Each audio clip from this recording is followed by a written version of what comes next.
ഛത്തീസ്ഗഡിൽ മനുഷ്യക്കടത്ത് ആരോപിച്ച് അറസ്റ്റിലായ സിസ്റ്റർ വന്ദന ഫ്രാൻസിസിന്റെ കുടുംബം മീഡിയ വണ്ണിനോട് വന്ദന തെറ്റായ കാര്യങ്ങൾ ചെയ്യില്ല, ജാമ്യാപേക്ഷ ഇന്ന് നൽകില്ല, ജാമ്യം കിട്ടുമെന്നാണ് പ്രതീക്ഷയെന്നും സഹോദരങ്ങളായ ചെറിയാൻ മാത്യു, ജിൻസ് എന്നിവർ മീഡിയ വണ്ണിനോട് പറഞ്ഞു. ജാമ്യം കിട്ടുമെന്നാണ് പ്രതീക്ഷയെന്നാണ് സഹോദരങ്ങളുടെ മറുപടി.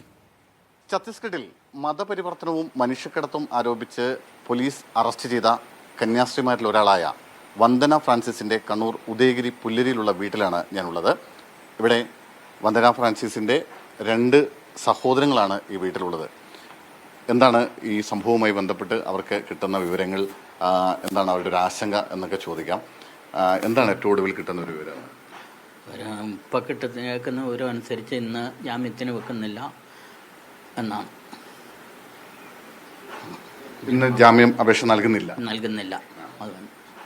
അപ്പോൾ ഇനി നാളെയോ അടുത്ത് എന്നാണെന്ന്. ഏതായാലും ആകെ ഒരു വിഷമം ത്തിലോട്ട് കാര്യങ്ങൾ പോകുന്നു. ഇത് ആദ്യമായിട്ടാണ് ഇങ്ങനെ ഒരു സംഭവം ഉണ്ടാകുന്നത്. നേരത്തെ വന്ദന സിസ്റ്റർ എവിടെയെങ്കിലും ഇതുപോലെ കേരളത്തിന് വെളിയിൽ ജോലി ചെയ്തിരുന്നു? കേരളത്തിന് വെളിയിലാണ് അവർ 90% ജോലി ചെയ്തിട്ടുള്ളത്. 10-30 വർഷമായിട്ട് കേരളത്തിന് വെളിയിൽ തന്നെയാണ്. പക്ഷേങ്കിൽ ഇത് ആദ്യമായി ഇത് പോണൊക്കെ പിടിക്കുകയും ഒക്കെ ചെയ്യുന്നത്. ഈ ഒരു വർഷം മുമ്പൊക്കെ അവിടെ എന്തൊക്കെയോ BJP-ക്കാരുടെ എന്തൊക്കെയോ പ്രശ്നം ഉണ്ടായപ്പോൾ അവർ സുരക്ഷിതമായിട്ടൊക്കെ ഇരുന്ന് നേരം വെളുപ്പിച്ചു. നേരത്തെ ഉണ്ടായിട്ടുണ്ട് ഇങ്ങനെ ഒരു സംഭവം അല്ലേ? ഇങ്ങനെ ഇതല്ല, മനുഷ്യക്കടത്തെന്നല്ല, അവർക്ക് എന്തെങ്കിലും ഒരു കാര്യം മതിയല്ലോ. അപ്പോൾ അങ്ങനെ മനുഷ്യക്കടത്തിലൊന്നും ഇവരൊന്നും ചെയ്തിട്ടുമില്ല, ഒന്നും ചെയ്തിട്ടുമില്ല. അങ്ങനെയല്ല, അതായത് അവർക്ക് എന്നതേലും ഒന്ന് കണ്ടു കഴിഞ്ഞാൽ അവർ ഈ 1 വർഷത്തിനകം നാരായൺപൂർ പള്ളി ആക്രമിച്ചതെന്നും പറഞ്ഞ് പേപ്പറിലൊക്കെ ഇല്ലായിരുന്നു. അപ്പോൾ ആ സമയത്ത് ഇവരുടെ മടവും അതെ. അവര് ഏതാന്ന് ചോദിച്ചാൽ അറിയത്തില്ല. BJP എന്നുള്ള പറച്ചില് അല്ലേ, BJP-യുടെ എന്നാണോ ഇവര്? അതെ, നമുക്ക് അതിനെപ്പറ്റി കൂടുതൽ. മറ്റൊരു സഹോദരൻ ജിൻസാണ്. ജിൻസ്, എന്താ നമുക്ക് അവിടെ നിന്ന് കിട്ടുന്ന ഏറ്റവും പുതിയൊരു വിവരങ്ങൾ? എന്ത് കാരണം പറഞ്ഞാണ് ഇത്തരത്തിൽ അറസ്റ്റിലേക്ക് പോയത്? ആ സംഭവം എന്താണ്? പിന്നീട് സഹോദരിയെ ഫോണിൽ ബന്ധപ്പെടാൻ സാധിച്ചിട്ടുണ്ടോ? എന്താണ്?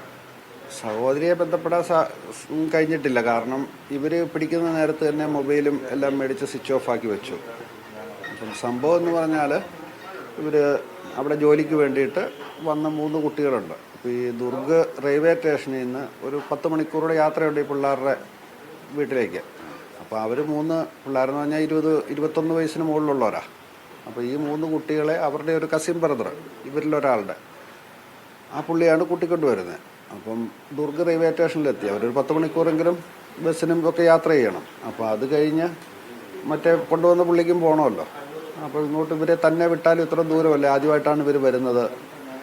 അപ്പം ഇവരെ കൂട്ടാൻ വേണ്ടിയിട്ട് അവരുടെ ഒരു പേടി കാരണം പുള്ളിക്കാരി വന്നതാണ്. അപ്പം കൂട്ടത്തിലുള്ളൊരു സിസ്റ്ററും ഉണ്ട്. ആ സിസ്റ്റർ അവിടുന്ന് തന്നെ വന്നതാണോ അത് ഇവർ വേറെ മഠത്തിൽ അവിടുന്ന് കണ്ടുമുട്ടിയതാണോ എനിക്കറിയത്തില്ല. അവർ നടത്തുന്ന ആശുപത്രിയിലേക്ക് ജീവനക്കാരായിട്ടാണ് അവരെ കൊണ്ടുവരുന്നത്? തീർച്ചയായിട്ടും ആസ്പത്രിയിലേക്ക് ഉള്ള അവരുടെ കോൺവെൻ്റ് ഉണ്ട്, ഹോസ്പിറ്റലുണ്ട്, ഫാത്തിമ ഹോസ്പിറ്റൽ എന്ന് പറഞ്ഞ ആഗ്ര, അവിടേക്കാണ് കൊണ്ടുവന്നത്.